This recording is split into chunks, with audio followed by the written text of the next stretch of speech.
Uy, anong sinusuot yung cellphone? Ma'am, kasi nagpa-COD si Ma'am Janice ng iPhone. Ang sabi po, dalhin po dito yung phone, walang problema sa delivery fee. Tapos COD po siya. So sinabi ko po, kasi sa kanya po nakapangalan, 17,000 po kasi yung iPhone, tapos 2,000 po yung delivery fee. Eh sabi niya po, wala daw pong pinadala sa kanyang pera. Paano po ba ito, ma'am? Check mo na. O ma'am, pakicheck mo muna kasi galing pa kami ng Manila, ma'am eh. Tsaka kaya kami nag-video ng ganyan. Kasi maraming mga scammers ngayon. So kung in-scam mo lang kami, at least meron kami pwede ipakita dito sa may barangay office ninyo, o sa barangay hall na in-scam na kami. Taga Manila pa kasi kami, ma'am eh. Pasuyo.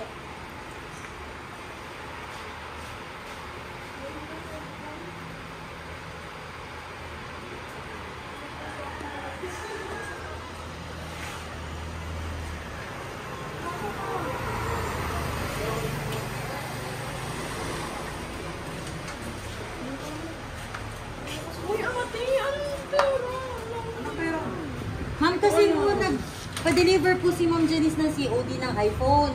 Sabi niya po, i-COD kasi magpapadala po siya ng pera para po pambayad kay Francesca. Kaya ang sinasabi po ni Francesca, wala daw po pinadala yung kita niya. Tawagan mo si Janice. Pag natawagan mo, Sabihin mo, yung bayad ka mo sa cellphone. Kasi ma'am, kung hindi ko kayo magbabayad ngayon, kahit sumakay ka na lang sa service ko, punta tayong barangay, ma'am. Ayun. Chat mo nga si Tijani. Hindi ka naman mag-isa, ma'am, kasi ilang taon na po ba to? Minor pa ba to, ma'am? Opo, pwede naman namin pasamahan ka sa atin, ma'am. Ay, mag-check mo na. Ate, bakit ako? Ikaw eh. Ikaw Sa'yo na, po nakapangalan eh. Kanya po nakapangalan? Francesca po. Ayun, oh, hindi naman ako Francesca. Ikaw naman ang Francesca. Ang address ay 428 Chat mo na. Timala, Purok 2, na Cavite. Tama po ba? Chat mo. Wag mo Ayaw ito. nga eh.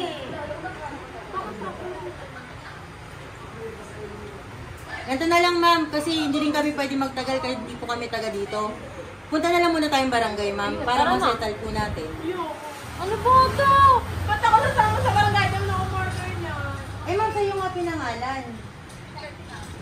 Kasi ma'am, kung hindi ka sasama sa amin ng maayos, pwede namang sabihin ko sa barangay na silang dumampot sa'yo. Papunta ng barangay para di tayo mag-usap. Kasi ma'am, ako hindi ako mag-aaksaya ng oras pumunta dito. Ma'am, taga Manila po kami, hindi po kami taga dito. At ang hirap pa pupuntahan. Samahan mo. Opo, sasamahan po kayo kasi minor po kayo eh. Ay, may project ba sila? Ba't marami pa ka? Birthday ko kasi. Naku, pasensya ka na. Sorry po. Sorry po mga friendship. Ibabarangay ko muna tong kaibigan nyo kasi ayaw magbayad ng 19,000. Halika na po. Tara man.